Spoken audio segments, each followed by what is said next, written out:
বিপদে পড়লে বোঝা যায় যে কে বন্ধু আর কে শত্রু।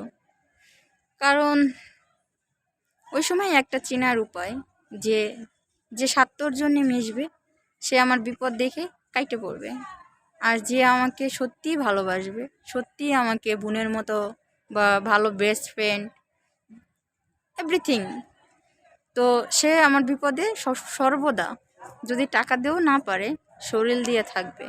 তার সমর্থ যতটুক সে ততটুক থাকার চেষ্টা করবে।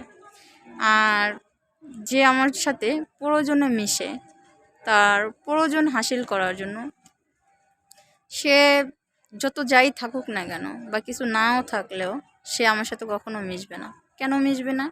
সে জানে যে আমার এখন সময় খারাপ, তার জন্য মিশবে না। তো আমার মনে হয় যারা আসলে এরকমের তাদের থেকে আমাদের দূরে থাকা উচিত। কারণ সুখের দিনে যদি সবাই পাওয়া যায়, দুঃখের দিনে যদি আমরা কারোরে না পাই, তাহলে আমার মনে হয় সেই জায়গার থেকে কেটে আসা নিজেরই ভালো। কারণ ওটি সুবিধাবাদী লোক। কারণ যখন প্রয়োজন তখন মিশবে, যখন প্রয়োজন না তখন মিশবে না। তো তাতে বোঝা যাচ্ছে যে তারা আসলে নিজের স্বার্থ হাসিল করার জন্য মিশে। আমরা এখানে কেউরে নিয়ে আসি না, কেউরে বলতে বাবা মা আত্মীয় স্বজন নিয়ে আসি না। তাই আমরা যখন অফিস টাইমটা আমাদের শেষ হয়, যখন আমরা রুমে থাকি, আমাদের ভালো না লাগে, আমরা ঘুরি, আমাদের কিন্তু অনেকটা ভালো লাগে। কারণ আমাদের ফ্যামিলির কথা আমরা সবাই ভুলে থাকতে চাই, বা আমরা সবাই ভুলে থাকি, নাহলে তো আর অনেক কষ্ট লাগে বা কষ্টদায়ক। তো সে জায়গা থেকে আমাদের মনে হয় যে আমরা কার সাথে মিশতেছি, কে কেমন, জেনে বুঝে আমাদের মিশা উচিত। কারণ প্রয়োজনে আমার সাথে মিশবে, প্রয়োজন শেষ হলে চলে যাবে। আমার বিপদে মাঝপথে আমার হাত ছেড়ে চলে গেল, তো তাকে আমি বুঝতেই পারলাম না যে সে কেমন, আমি কী রকমের মানুষের সাথে মিশতেছি। তো সেরকমের মানুষের সাথেই আমাদের মিশা উচিত। কিছু কিছু মানুষ আছে যে নিজের স্বার্থ হাসিল করার জন্য তারা সব কিছুই করতে পারে, কিন্তু নিজের স্বার্থ হাসিল হয়ে গেলে তুমি বেঁচে থাকলে না মরে গেলে এটা তাদের কিচ্ছু যায় আসে না, কারণ তাদের স্বার্থ তো হাসিল হয়ে গেছে না। আবার অনেকে সুখের দিনে খুব পাশে থাকে, খুব দেখায় যে তোমাকে খুব ভালোবাসি, হ্যাঁ তোমাকে ছোট বোনের মতো, বা আছে না তোমাকে বেস্ট ফ্রেন্ড ভাবি, এরকমের মনে করে।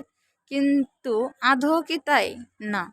কারণ ওরা ওদের প্রয়োজন হাসিল করার জন্য মোট কথা মিশে। আসলে কেউ কাউকে ভালোবাসে না, দিন শেষে আমি আমারই। তো একা একা একলা জীবন অনেক ভালো আমি মনে করি। কারোর সাথে না মিশলে ছেড়ে যাওয়ার ভয় নাই, কেউ আমাকে ছেড়ে যাবে সেই ভয়টা আমার থাকবে না। তো আপনারা দেখছেন আমি অনেকের সাথে আর কি অনেকের সাথে বলতে, যেমন প্রতিনিয়ত আমি নিত্য নতুন মানুষের সাথে মিশি, বা আপনাদের মনে হয় ওরা ইচ্ছাকৃতভাবেই আমার সাথে আসে বা মিশে। কেউ যদি কারোর সাথে না মিশে, কারোর তো হাত পাও ধরে তো মিশা সম্ভব না, এটা আপনারাও জানেন। তো ওরা যত মিশে আমিও মিশি, হ্যাঁ। আর এক জায়গায় থাকতে গেলে চলতে হয়, হ্যাঁ। তো সেক্ষেত্রে আমি মনে হয় যে আমি সবার জন্যই দোয়া করি যারা আমার সাথে চলছে, বা যারা আমার বিপদে পাশে ছিল না বা ছিল, ওরকমের করে আমি কোনো ওদেরই করতে চাই না। কারণ যারা ছিল তারাও ভালো থাকুক, যারা ছিল না তারাও ভালো থাকুক, আমি সবার জন্যই দোয়া করি। আর অসুস্থতা আল্লাহর দান, অসুস্থতার বলে আসে না। তো বিপদে ফেলে আল্লাহ পরীক্ষা করে যে আমি যাদেরকে অন্ধর মতো বিশ্বাস করতেছি, ভালোবাসতেছি, তারা কি আদৌ আমাকে ভালোবাসে কি না, এটাই, আর কিছু না। তো যারা আমাকে ভালো না বাসে বা যারা বেঈমান, ওদের থেকে দূরে থাকা উচিত, সেটা আমি হই বা আরেকজন হোক।